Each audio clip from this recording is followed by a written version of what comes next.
हे class, कैसे हो आप लोग? आई होप कि आप लोग बहुत अच्छे होंगे, क्योंकि मैं भी अच्छा। तो बेसिकली आज का क्लास स्टार्ट करते हैं। Exercise 20B question number 1। Question number 1 में कह रहा, देखो क्वेश्चन नंबर 1 में क्या कह रहा है पता है? कह रहा है फाइंड द वॉल्यूम। हमें क्या ढूंढना है? वॉल्यूम ढूंढना है। दूसरा क्या है? कर्व सरफेस ढूंढना है, यानी कि लेटरल सरफेस ढूंढना है। तीसरा क्या है? टोटल सरफेस ढूंढना है, TF ढूंढना है। ये हमारा क्वेश्चन है, ठीक है। अब क्वेश्चन नंबर 1 में आपको ए नंबर दिया गया है, रेडियस ऑफ द बेस कितना दे दिया गया है? 7 सेंटीमीटर। एंड हाइट दे दिया गया है 50 सेंटीमीटर। हाइट कितना दे गया? 50 सेंटीमीटर, ठीक है। अब इसमें क्या करना है? सिंपल, आपको कुछ नहीं करना है। इसमें दे दिए, देखो ये सिलेंडर है, ये हमने क्या बनाया? सिलेंडर। इस सिलेंडर में आपको क्या दे दिया? रेडियस ऑफ द बेस, इसके त्रिज्या दे दिया गया है, R दे दिया गया। R दिया है आपको 7 और हाइट दिया गया आपको 50 सेंटीमीटर। दोनों सेंटीमीटर में है, ठीक है। अब सिर्फ इसमें क्या निकालना है? वॉल्यूम निकालना है। तो वॉल्यूम ऑफ द सिलेंडर, मतलब सिलेंडर का वॉल्यूम निकालना है। सिलेंडर का वॉल्यूम क्या होता है? अभी हमने बनाया है। सिलेंडर का वॉल्यूम क्या होता है? देखो, नहीं समझ आ रहा तो यहाँ देखो, सिलेंडर का वॉल्यूम होता है pi R square H. Volume के लिए सूत्र होता है pi R square H. LF के लिए सूत्र होता है 2 पाई आर एच। और TF के लिए होता है 2 pi R into H plus R, ठीक है। ये आपका फॉर्मूला हो गया, इसी को आपको पुट करना है, ज़्यादा कुछ नहीं करना। वॉल्यूम ऑफ द सिलेंडर हो गया पाई आर स्क्वायर एच। पाई का मान 22/7, आर का मान हो गया 7, 7 गुना 7। एच का मान हो गया आपका 50। इन सबको कटा दो, 7 × 1 = 7 और मल्टीप्लाई कर दो। 5 × 2 = 10, 5 दूना 10, 5 दूना 10 1 11, ठीक है। 1 0 और गुना 7 कर दो, कितना जाएगा? 777, ठीक है।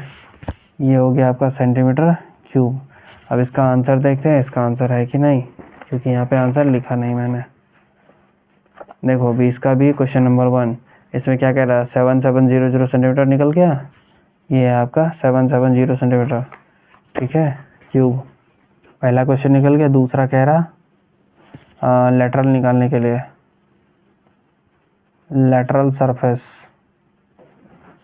Of the cylinder.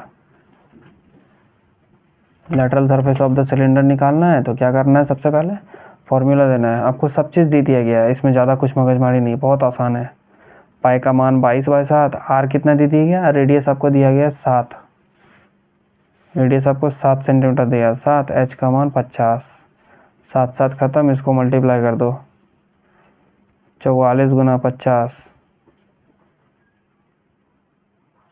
कितना हो गया? सेंटीमीटर क्यूब और स्क्वायर। यहाँ पे क्यूब, यहाँ पे स्क्वायर, क्योंकि लेटरल सरफेस एरिया निकला है ना।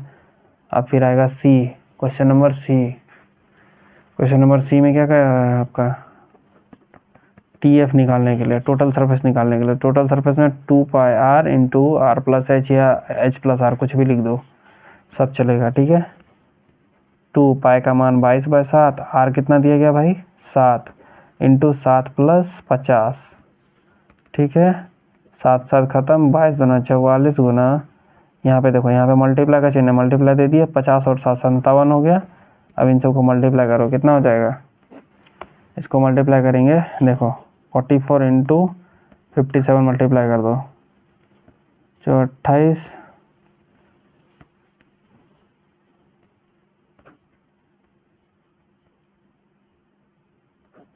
कितना हो गया? 2508 सेंटीमीटर स्क्वायर। देखते हैं इसका आंसर गलत निकला है कि सही, एक बार चेक करते हैं। कितना निकला? 2508 सेंटीमीटर स्क्वायर। तो एक चीज़ बताते हैं आपको, कभी भी आपका आंसर गलत नहीं निकलेगा। हमेशा जब भी आप स्टेप बाय स्टेप बनाओगे ना, जैसे देखो मैं हर एक क्वेश्चन को, सबसे पहला स्टेप होता है, देखो सबसे पहला स्टेप होता है ये, पहला स्टेप ये हो गया। सबसे पहले तो क्वेश्चन को पढ़ा जाता है, गलत मैंने बोल दिया। सबसे पहले तो ये दूसरा स्टेप है, सबसे पहला स्टेप होता है क्वेश्चन को पढ़ना, पहला स्टेप, ठीक है।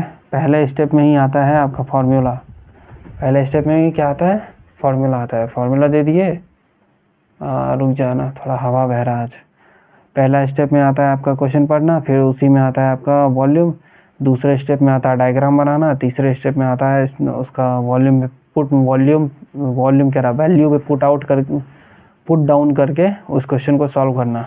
और साथ ही जैसे से लिखा गया उस तरह से लिखना। देखो मैंने साफ साफ लिखा ना, और यहाँ पे आपको रफ करना है तो मैंने रफ भी करके दिखाया, 2508 मल्टीप्लाई करके दिखाया ना। तो इससे क्या होता है, आसानी से बनता है और कोई भी क्वेश्चन गलत नहीं होता है, ठीक है।